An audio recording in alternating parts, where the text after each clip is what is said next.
So here's a semi-controversial question to you. Before we go abroad and we talk about our experiences, because you and I, of course, we've been to Dublin and Sweden together. Mm-hmm. Sorry, Dublin and Sweden. Dublin and Stockholm. I was going to let you run with that and just see what Yeah. lies you had to tell to get fixed that. Yeah. We actually went touring in a caravan for 6 months for Sweden. We went to an IKEA, okay? It was a big IKEA, okay? Well, they're all big, but you know what I mean. So here's a potentially controversial question before we board the plane, as it were. But when you're on a holiday in the UK, do you prefer going up north or do you prefer crossing the border down south? My answer's kind of specific. So me and my wife like a lot of hill walking, and she's like the most qualified person on the planet when it comes to hill walking and general outdoorsy stuff, rock climbing and stuff like that. So typically we'll either go up north on the west coast of Scotland. We did the North Coast 500 a while back, and the east coast wasn't too interesting for us, but the west coast was incredible, and the Nile skies up there. But if we are going to go down south, we then go to the Lake District, which is basically the equivalent of going up north, especially where we live as well, where it's like almost the same distance travelled to get to either. So that's kind of us. Yeah, we'll typically go northwest or medium southwest. I don't know how to explain that. What about yourself? No, I would totally agree with that. I feel as if I am going down south, I would probably aim for maybe the Lake District, because I do love the Lake District. It's so picturesque and so scenic. You've got all the very quaint towns. You've got Ambleside, Keswick, Windermere as well. You've just got all these lovely towns. And see, if you're a dog owner, the Lake District is actually perfect, because I feel as if you see more dogs than people down there at times.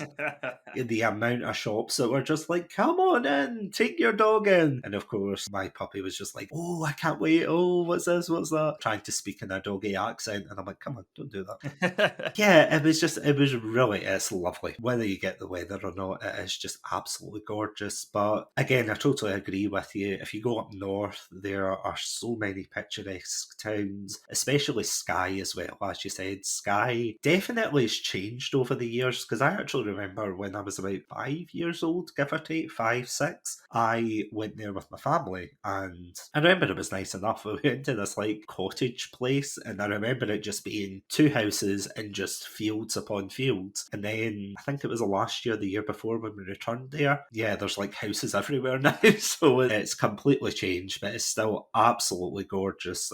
And of course, you've got Elandonnan, which is the castle just before you go into Skye. And there's just so many nice places, really, when you get up north. Yeah, and it's kind of what you're alluding to. Skye's boomed in popularity over the last few years, Isle of Skye. And if you are going to try go, I guess this is my insider tip now. If you're going to go up to Skye, take a hit on the weather front. Maybe go like in September, October, or the start before season, like or if you usually go up in like March if we're going, because it is just so busy now during the summer. Buses and buses of people. It's great. So many people are coming to see it, but it's also a tiny island.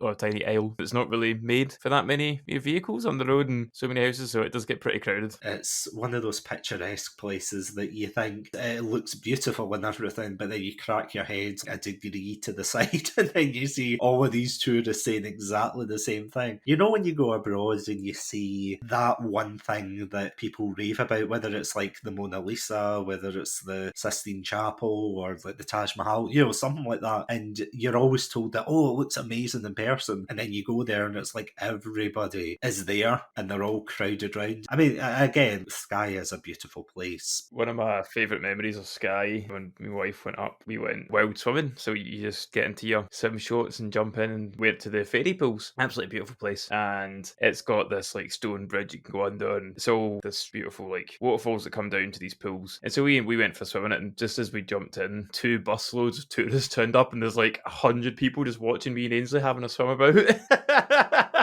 Hi everyone. I'm in basically like probably close to 300 pictures that day, because everyone was just like taking photos. Oh my god, I can imagine. Amazing. I've never seen any of them. Well, yeah, true. They're on somebody's Facebook. Because I actually remember visiting the fairy pools, and it was a relatively bleak day. It was all right. it wasn't too bad. But I remember we went there, and one of the people who worked there was like, "Oh, by the way, just be careful. We've had a slight bit of rain, so there's some flooding." And the bit where you park your car and you have to walk through these kind of stones, and there was like a gap in between. And why they didn't just have like two planks of wood over it, I've got no idea. But yeah, it's just you had to wade through it to get to the other side, which I know sounds like the start of a very bizarre joke, but yeah, you had to like wade through and then jump up and everything, and that was all fine. But yeah, it was really weird. But once you get there and you actually see the pools, they are beautiful. And again, I know exactly what you mean, because when we went up, my family and I, we did see the same thing. It was like a lot of couples going in and a lot of groups just diving into the pools and having a swim about. I suppose with caution and seasonal advice there. Go when it's not freezing. There's so many places in Scotland that you can go beyond to the reaches of Edinburgh and Glasgow and Stirling.